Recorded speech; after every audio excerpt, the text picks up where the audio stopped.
So NBA Africa is an entity that is a standalone entity owned by the NBA, but with other private investors. Majority of it is owned by NBA, but NBA did bring in a couple of individual investors because NBA wanted to also benefit from local investors in Africa who understand the continent.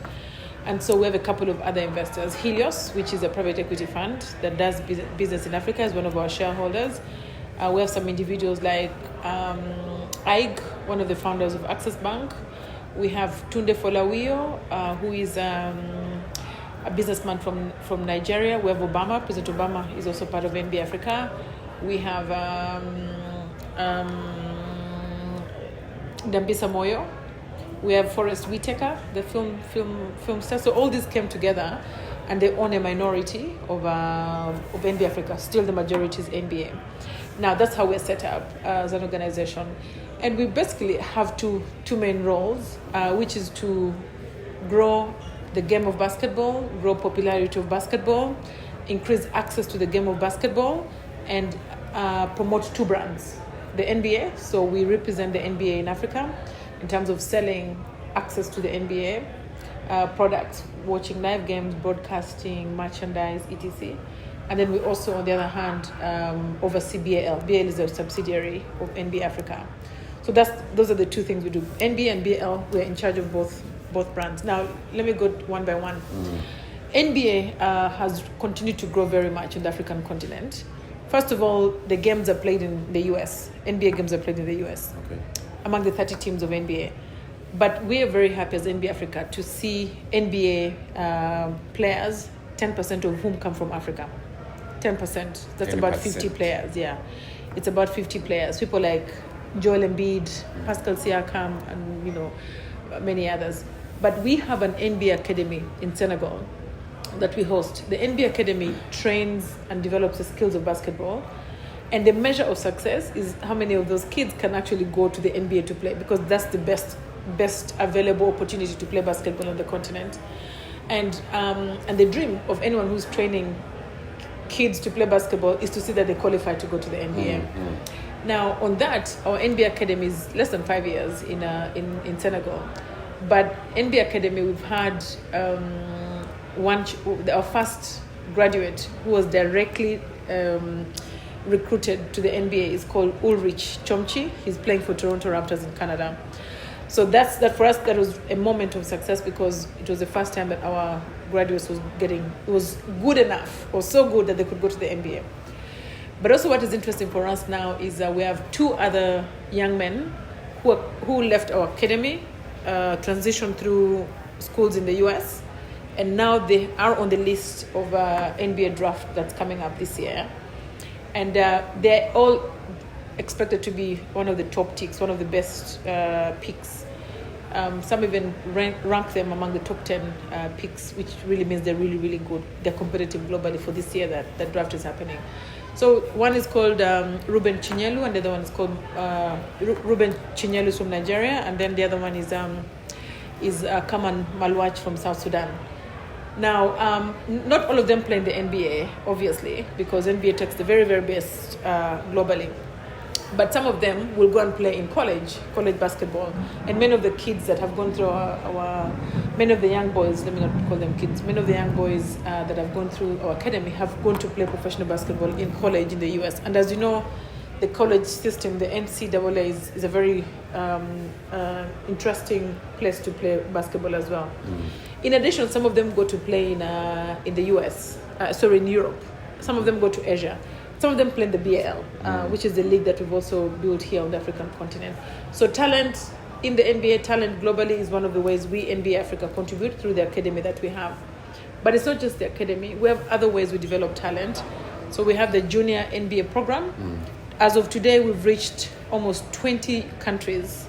We go to countries, we work with the Ministry of Education, we get partners, and then we take basketball into schools.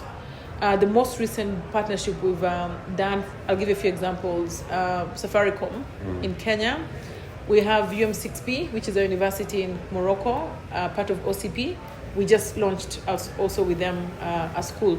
So what we do is that we go to schools, like lower secondary school, We're looking at kids between 12 and 16. And then we give them a program, a curriculum in basketball. So part of their physical education or after school programming is they use our training, our curriculum. We train coaches, we train referees, and then we organize competition among the kids that are in the junior NBA program. So that's a way to get kids introduced to basketball at a young age. And then if they become interested, they can go to college, play basketball, or go to our academy and grow until they become professionals. So our goal is bring basketball to as many people as possible. As a pyramid goes, you'll have those who go to NBA will be like at the top of the pyramid, but then they will grow through the different programs that we have. So the programs are junior NBA. We do basketball without borders, which is going to happen in Rwanda this year in August. Please make sure you follow that closely as well. What's the name of it? It's called Basketball Without Borders. Why the name? Because it moves around. Okay. And this particular one is the first time it's going to be in Rwanda. Usually it's been mostly in South Africa.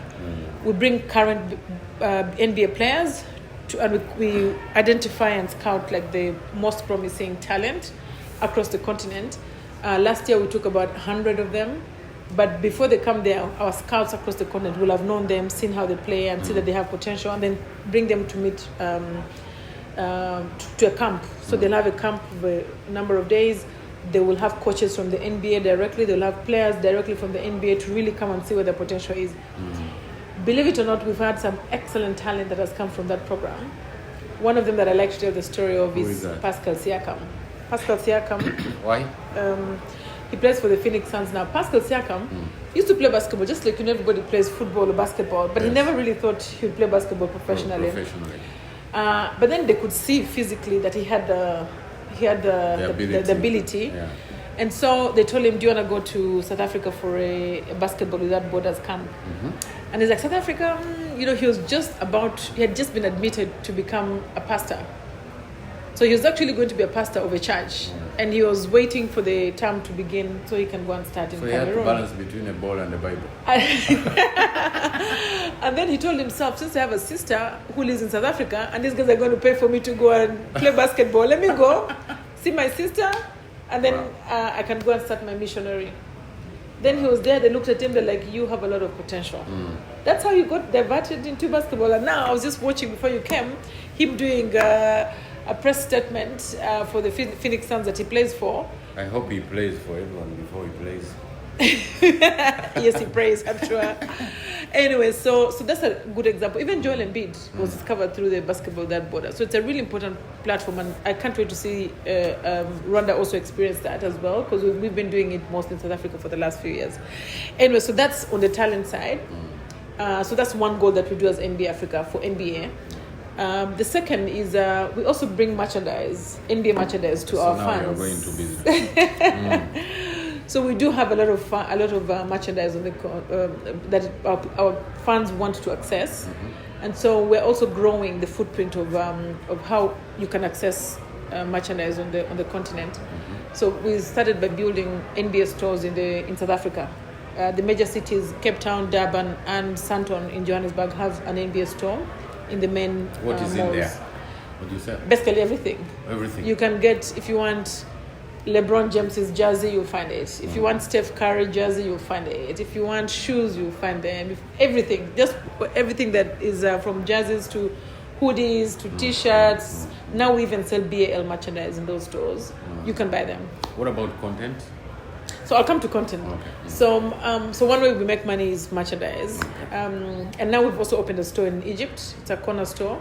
How many are there in total on the continent? So 3 in South Africa, 1 in Egypt, but we're about to open in Nigeria. And then we do pop-up. Like now, wherever we play basketball, even here at the arena, if you go at the back, you'll find a pop-up store, but this is mostly for BAL. And then we also do the same for all the markets we go to, South Africa, Morocco, etc. But we also just launched an online store. Now we're into e-commerce. We have a store. We only launched it like 1 month ago. It's balstore.nba.com. You can buy stuff and it can be delivered to you anywhere in Africa.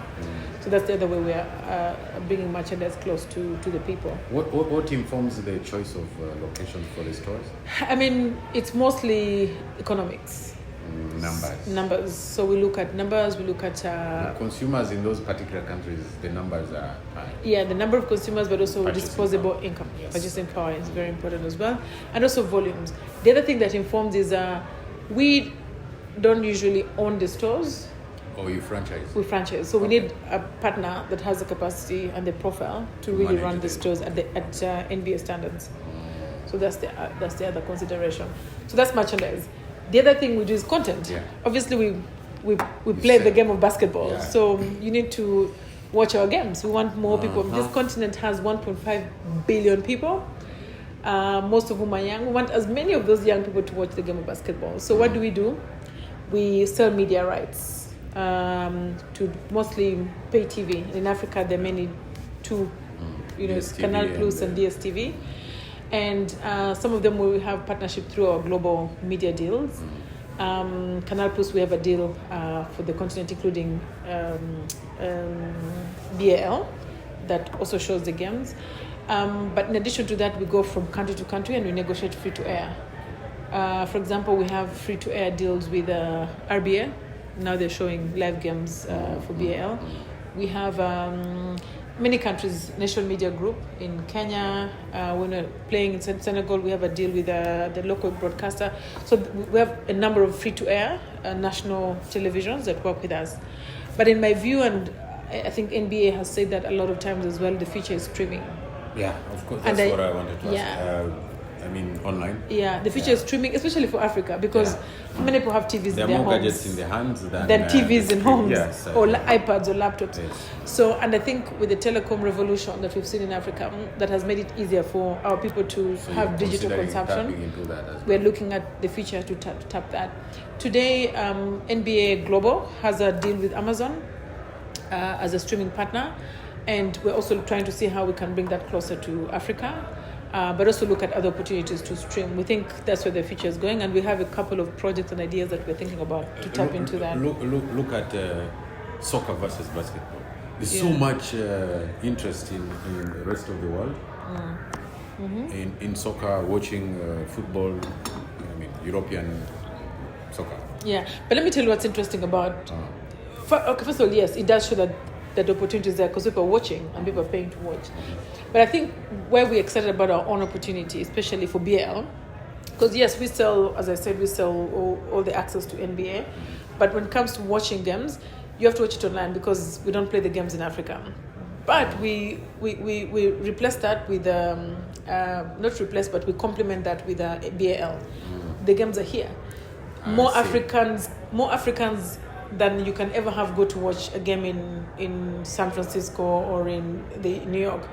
Very few Africans can ever, and they do go. Some travel to. I do get many Africans telling me they're watching games. The best way is to watch either on TV or online. But look at how many Rwandans are going to watch our games here for BAL at the stadium. So you can experience the product.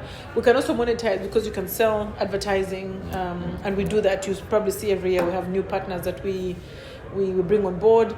We brought UM6P in Senegal. We brought Wave. We brought Air Senegal. In Rwanda, we have Visit Rwanda, one of the major partners we have across in Africa.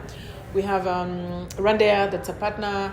So every year we get new partners coming. We're going to South Africa. We're going to be announcing a few new partners in South Africa. So we keep our goal is to keep bringing new partners. We give them a platform because in addition to selling broadcasting rights, we're also an advertising company in a way because you can when you come with a platform where people can advertise, and we do sell that as well, and we get more and more partners that come to the enthusiasm on the continent about basketball versus mpira wa maguru, soccer.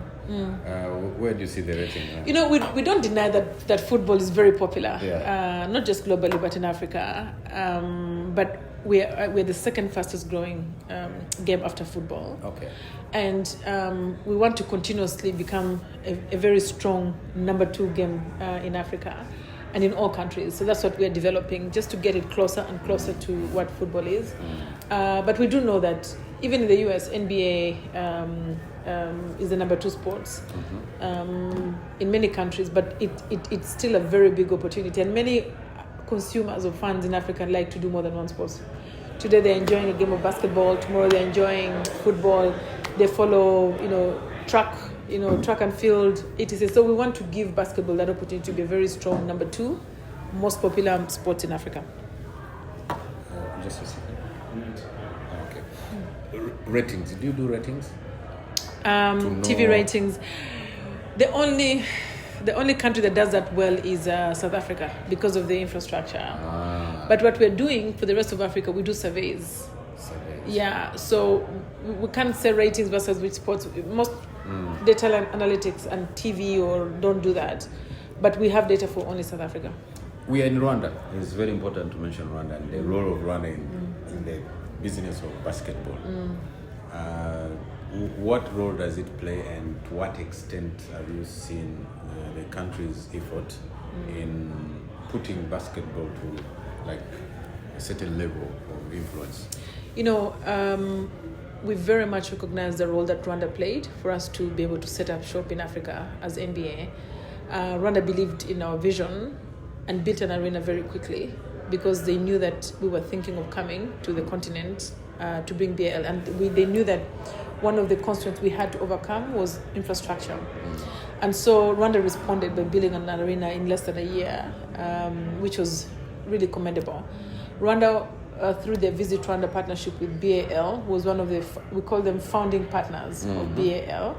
In fact, it was the first African partner that we got. We did come with other partners from the US, like Hennessy, Wilson, the ball, etc. But a local brand, Rwanda was the first, Visit Rwanda was the first to partner with us.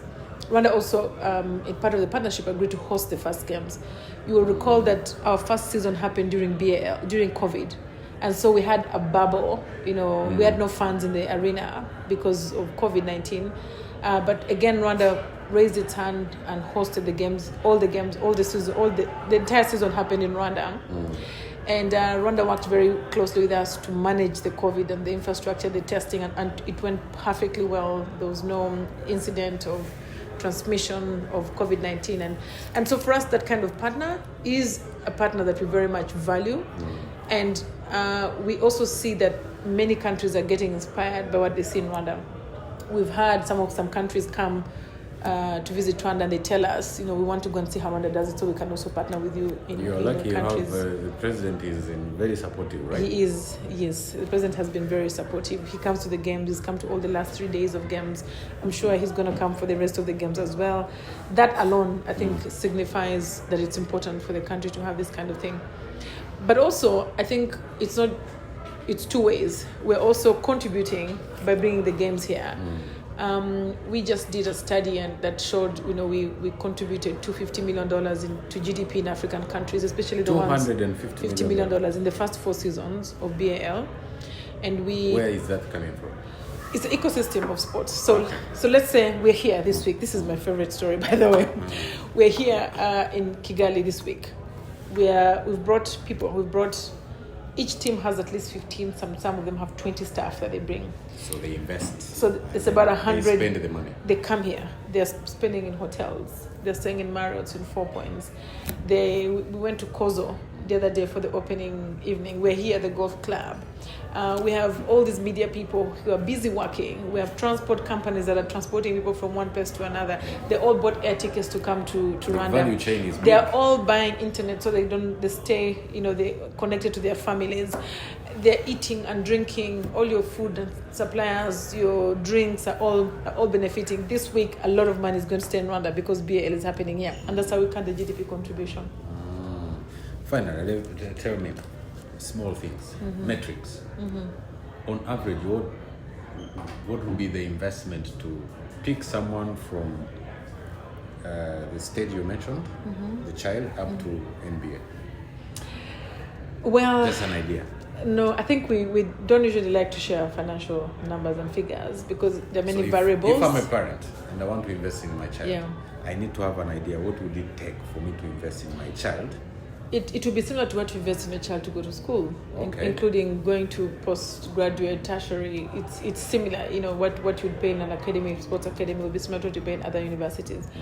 But for us, I think that as NBA, I think that when you finally invest in this child and this child goes to play basketball professionally, it's one of the most rewarding careers they can ever have, financially, economically, and the impact they can have. Sports pays talent well, and I think it's worth investing in. Wow!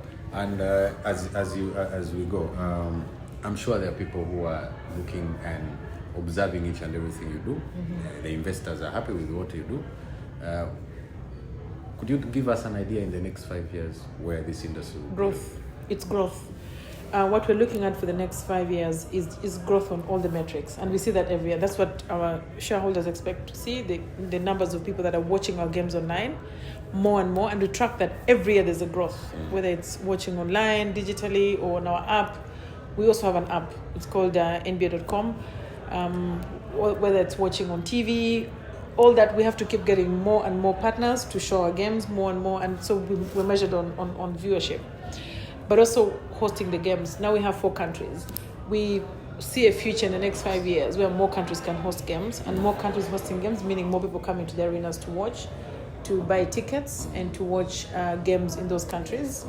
Again, we see that growth as well.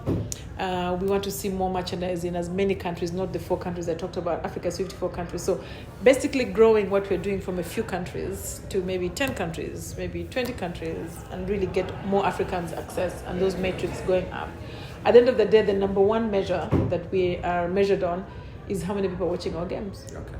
That's the number one. The more people watch our games, the more we can get bigger sponsorships, the more we can get bigger media rights, the more we can get everything. But it starts with how many people are watching our games. And my primary job is to increase the fandom of NBA and BL on the continent. Wow. Thank you very much. I hope in the plan in that 5 years you will also be playing basketball. Once in a while I do try. I can't guarantee that it will enter the hoop, but at least I'll have tried. Nashukuru sana. Thank you very much. Asante. I hope to hear from you soon. Thank you as well. The success of this tournament is vivid all over the place. It is. Oh, and by the way, one thing also I need to emphasize is we like to say, as I explained, the ecosystem is more than basketball. You know, we have a lot of events. We want to expose fashion of Africa. We want to expose, every time there's entertainment on the arena, halftime, between the games, you see musicians coming and entertainment. We bring culture, we bring music, we bring fashion, especially African fashion. We encourage our people to wear African and to promote African designers. So we are, in a way, convening the most important aspects of Africa, which is music, culture, fashion, and now technology. We have a program we started last year. We're going to do the second time this year. It's called Triple Double Accelerator. And that's promoting technology startups that are bringing solutions to improve our sector, the sports industry, but also the creative industry. So again, I think I want to emphasize the fact that we are more than basketball. Yeah. Okay. Nashukuru sana and I wish you luck. Thank you. Yeah.